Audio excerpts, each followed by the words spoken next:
khoảnh khắc đầy xúc động của vận động viên Việt Nam tại SEAGame 31. Thank you for the happiest year of my life.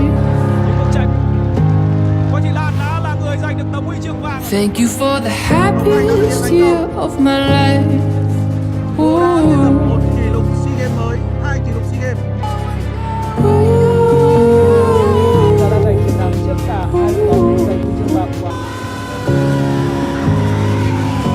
Don't think I could forgive myself. I'm sorry for the ways that I used you.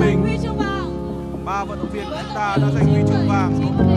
And I could care less right now, but you know you hurt me pretty good too. Yeah.